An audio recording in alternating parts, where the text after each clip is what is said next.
Padre, en esta hora vamos delante de tu presencia, Señor. Nos presentamos, Dios, en oración, pidiéndote perdón por nuestras faltas, nuestros pecados, Señor. Pero agradecido infinitamente, Dios, este privilegio que tú nos das de venir a tu casa de oración y dedicar este tiempo a ti, Señor. Acercarnos a tu palabra. Te pedimos que seas propicio con cada una de nuestras necesidades espirituales. Tú las conoces. Bendice este tiempo. Queremos adorarte en espíritu, en verdad. Dispón nuestro corazón para poder hacerlo, Dios, como a ti te agrada. Y que todo este servicio sea para gloria y honra tuya. En Jesús, tu Hijo amado, oramos. Amén. Bueno, hermano, continuamos con el capítulo 19 de la confesión de fe de la ley de Dios. Ya habíamos estudiado los primeros dos párrafos referente a la ley de obediencia universal que le había escrito Dios en el corazón de Adán, que nos habíamos adentrado en ese párrafo donde se hacía referencia a que el Señor, además de haber puesto esa ley en el corazón de Adán, le había dado la capacidad y el poder para cumplirla y que le había dado una prohibición clara de no desobedecer la orden que tenía que ver con comer del fruto del árbol prohibido, y había una advertencia clara: bendición si la obedecía, pero maldición y muerte si la desobedecía. Conocemos que las escrituras nos revelan que por la desobediencia de Adán entró el pecado a la raza humana, y él, como representante, como cabeza federal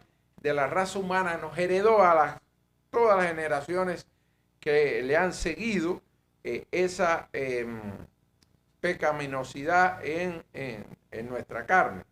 Habíamos estudiado en el párrafo 2 que además de esa ley escrita en el corazón de Adán, esa ley natural como se le llama, también en el monte de Sinaí el Señor especificó a través de las tablas que le escribió a Moisés, los 10 mandamientos, que había una línea de coincidencia en las reglas morales que se le habían puesto en el corazón de Adán a estas leyes que el Señor refrendó en esas tablas que le dio a Moisés. Es decir, no había cambio, más bien era una especificación para evitar confusión, ambigüedad. El Señor quiso dejar explícitamente escrito con su propia mano el contenido de esas reglas, de esos 10 mandamientos.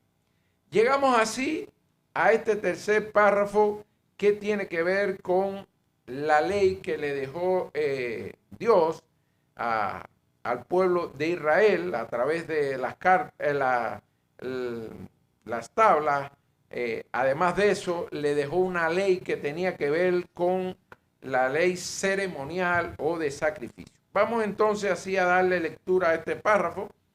Dice: además de esta ley, refiriéndose a lo que anteriormente, es decir, la ley moral y estas leyes escritas, dice: además de la ley comúnmente llamada ley moral, agradó a Dios dar al pueblo de Israel leyes ceremoniales que contenían varias ordenanzas típicas, en parte de adoración, prefigurando a Cristo Jesús, sus virtudes, acciones, sufrimientos y beneficios, y en parte proponiendo diversas instrucciones sobre los deberes morales.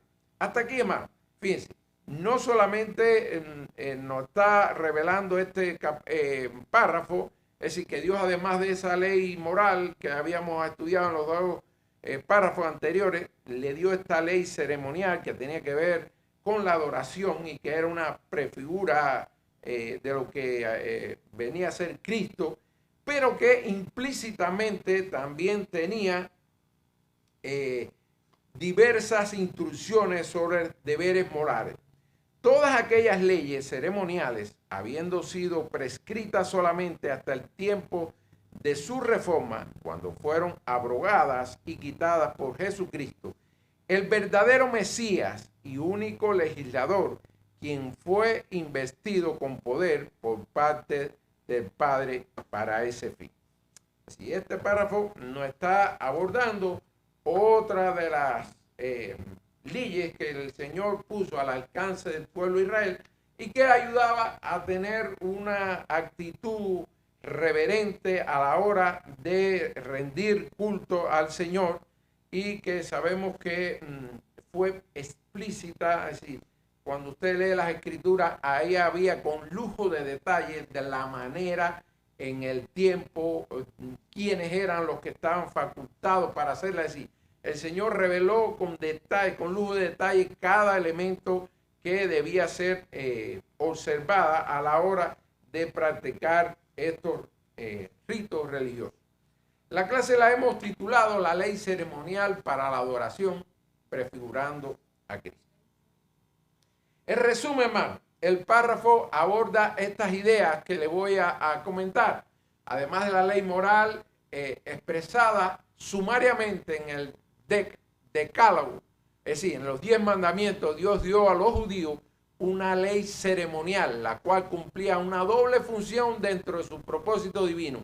Por un lado, por medio de tipos y símbolos se representaba a Cristo y a su obra, y por otro se inculcaba ciertas verdades morales. Era lo que le comentaba ahorita, que además de ese lujo de detalle de la manera que el Señor orientó de cómo debía hacerse la ceremonia para adorar al Señor, había también implícita algunas verdades que contenían enseñanzas morales. Vamos a verla un poquitico más adelante.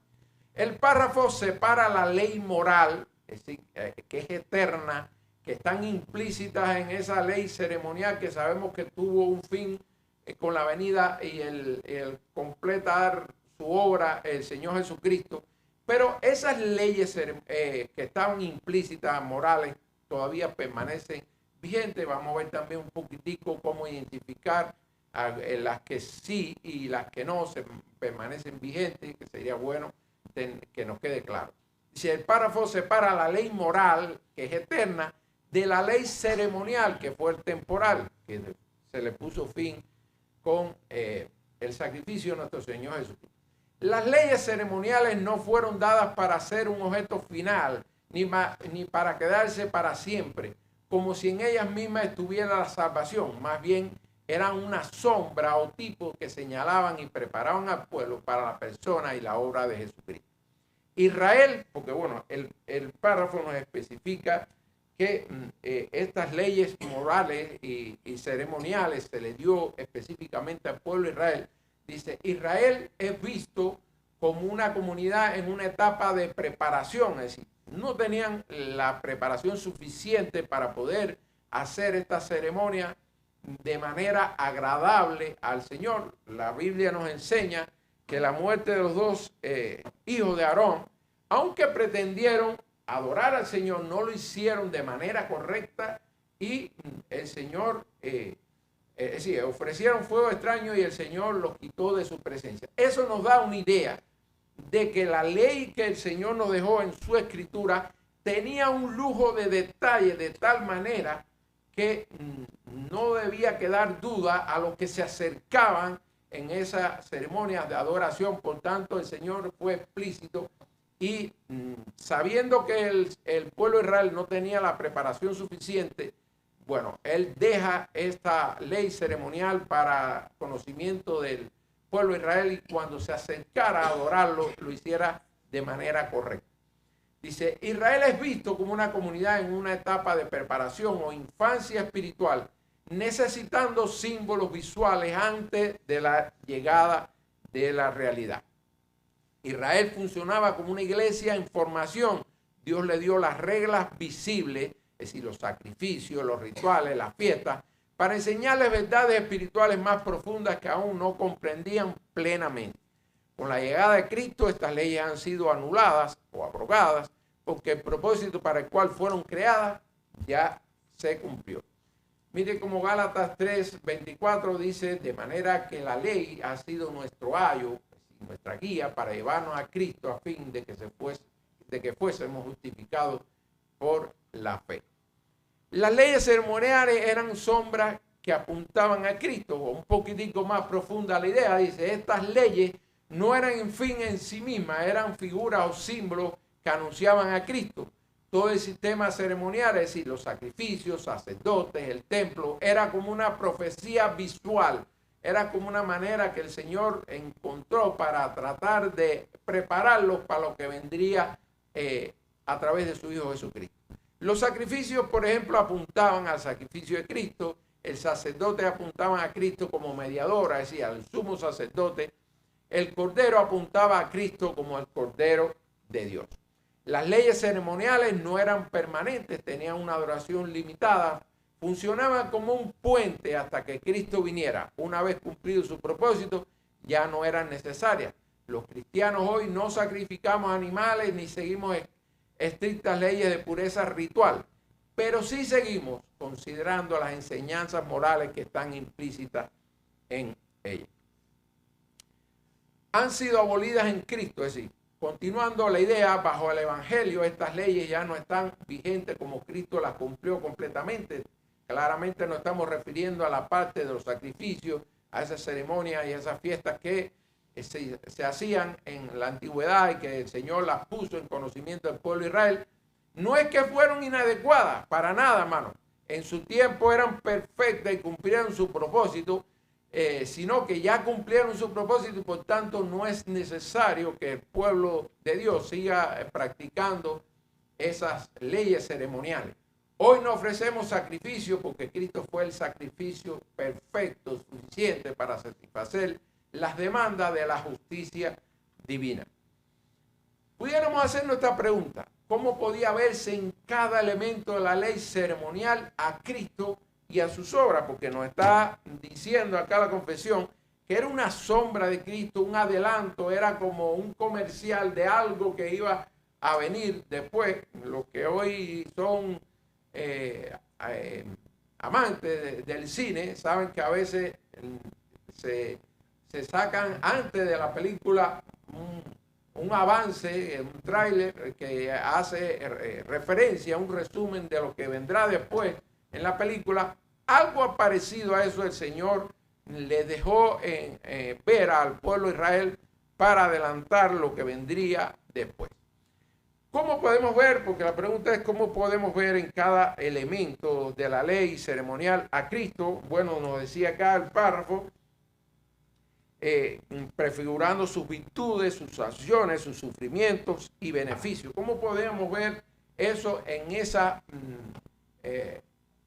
prácticas ceremoniales que hacía el pueblo de Israel en la antigüedad? Primero, las virtudes, es decir, su santidad perfecta. Recordemos que cada animal que se ofrecía en sacrificio tenía que ser perfecto, sin defecto, y tenía que ser practicado el sacrificio tal y como él especificaba al Señor.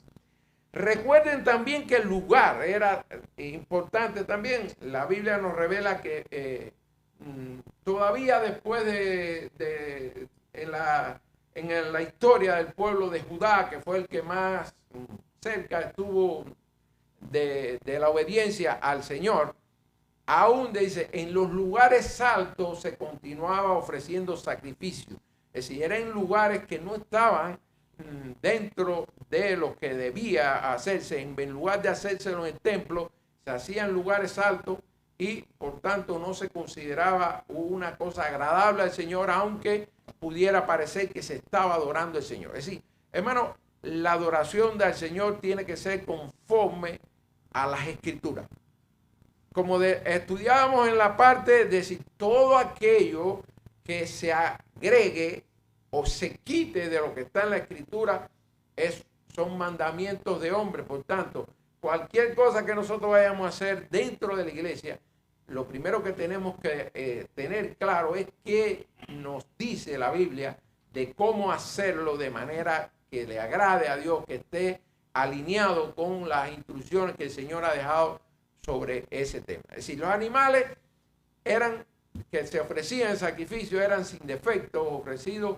Recordaban que el sustituto debía ser perfecto, sin mancha, apuntando a la pureza absoluta de Cristo. ¿Cómo podemos ver las acciones? Es decir, a través de esas prácticas, ¿cómo podemos ver las acciones o la obediencia de Cristo? Cada sacrificio se hacía exactamente como Dios lo mandó. Esa obediencia minuciosa mostraba que Cristo cumplía la voluntad del Padre en todo sin desviarse. Recordemos cómo los sacerdotes antes de entrar tenían que purificarse, e incluso cómo usar ropa que estaban destinadas para eso. Es decir, había con lujo de detalle instrucciones específicas de la manera, la forma, el momento en que se debían hacer cada cosa, lo que demostraba una obediencia a las instrucciones. De esa misma manera, el Señor Jesucristo cumplió el plan de redención al pie de la letra, desde su inicio hasta la consumación de él, lo cual hay una identificación, un paralelismo que podemos ver en lo que se hacía en la antigüedad y en la obra que cumplió Cristo, como hay una similitud en la manera que se hizo. En los sacrificios, es decir, su muerte en la cruz, es decir, nos adelantaba el sacrificio de los animales, su muerte en la cruz, el derramamiento de sangre en los sacrificios mostraba que el pecado requería muerte. Recordemos que los sacrificios era matar al animal que se ofrecía en sacrificio, es decir, ese animal tenía que morir como un símbolo de lo que haría Cristo por todos los hijos de Dios. Es decir, el pecado requería muerte, anticipando el sufrimiento real de Cristo al cargar con el pecado del mundo allí en la cruz. Los beneficios, hermano, bueno, el perdón, la salvación, la reconciliación. Cuando el sacrificio era aceptado, el pueblo recibía limpieza, restauración de su relación con Dios, lo cual apuntaba a lo que Cristo lograría de manera definitiva. ¿Cuál es la gran diferencia que existe entre ese sacrificio y el de Cristo? Bueno, que esos sacrificios que se hacían en la antigüedad no eran suficientes, había que hacerlo de manera continua, y el sacrificio de Cristo fue de una vez y por todas, se ofreció a sí mismo y logró satisfacer las demandas divinas respecto a este tema del perdón. Miren lo que nos dice Isaías 53:5, es un extracto de ese pasaje, hermano. Mas él herido fue por nuestras rebeliones, refiriéndose a Cristo, por supuesto. En Hebreos 9:12 dice, obtuvo eterna redención. Y esa redención que él obtuvo, sabemos que gracias a esa redención es que su justicia no es imputada a nosotros y podemos tener perdón de pecado gracias a él.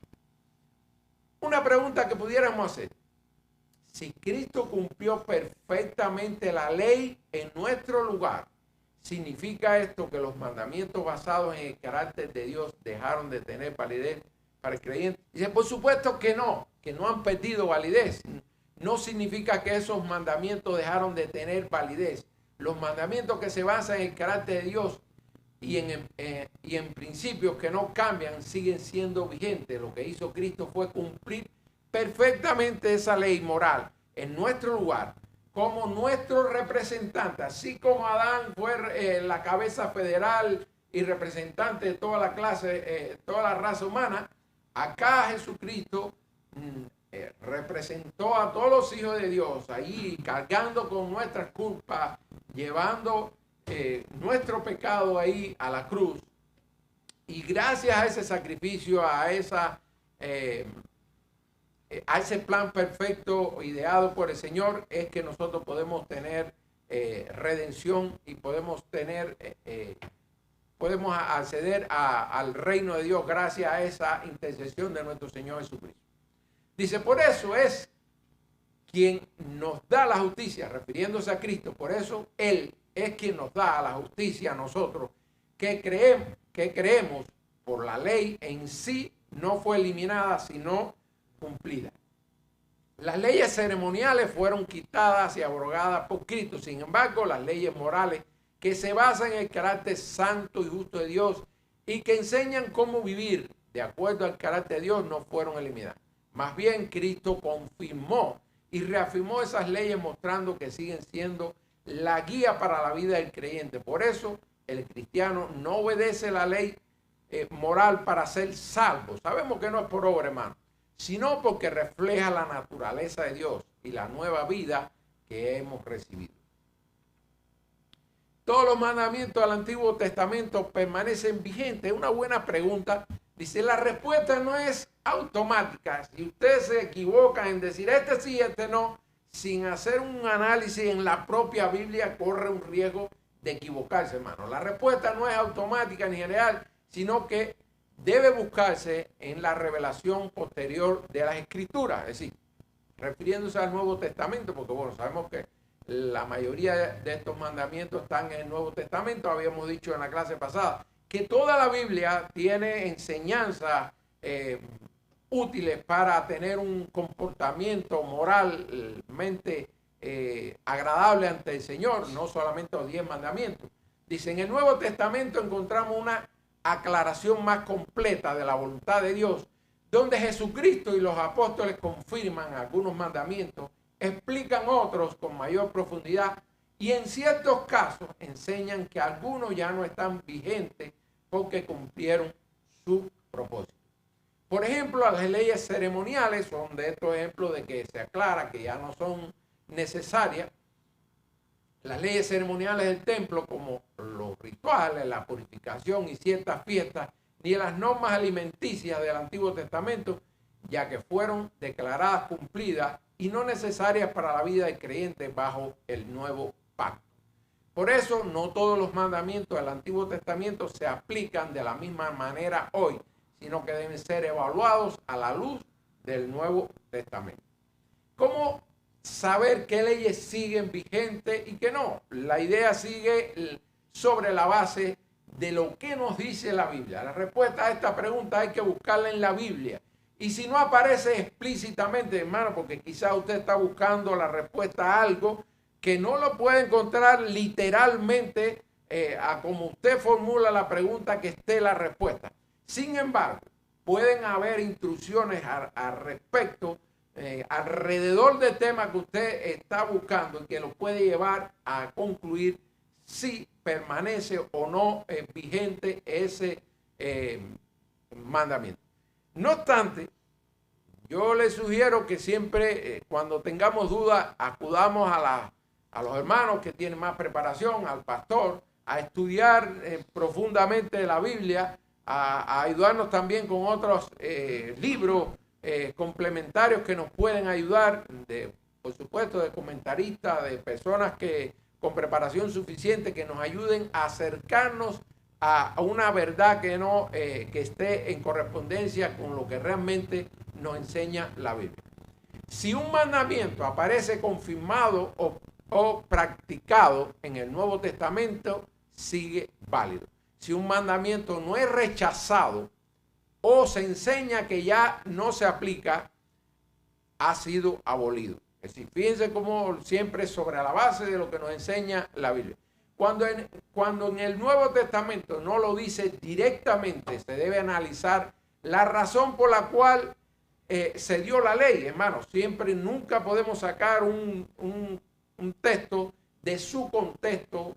Tenemos que ver el contexto, a quién fue dirigido, específicamente el escrito, quién lo escribió. Es decir, un grupo de elementos que nos pueden acercar a tener una idea exacta de la permanencia o no del mandamiento cuando no hay una especificación literal o clara de si está o no vigente el mandamiento. Si la razón es universal y permanente, la ley sigue vigente. Si hay cosas que son tan claras que no hace falta escudriñar mucho la escritura para saber que son verdades que tienen un carácter universal y permanente, que no hace falta estar hurgando mucho para saber. No mentir. Oiga, no hace falta buscar, no adorar a Dios, aunque no apareciera en el Nuevo Testamento, que sabemos que no es el caso. Cualquier mandamiento, cualquier instrucción, cualquier regla para la vida que tenga ese carácter universal permanente, no hay que escudriñar mucho para saber que se permanece vigente y que los cristianos debemos obedecer. Si la razón era temporal, es decir, refiriéndose por supuesto al mandamiento, o para una situación específica, entonces ya no se aplica.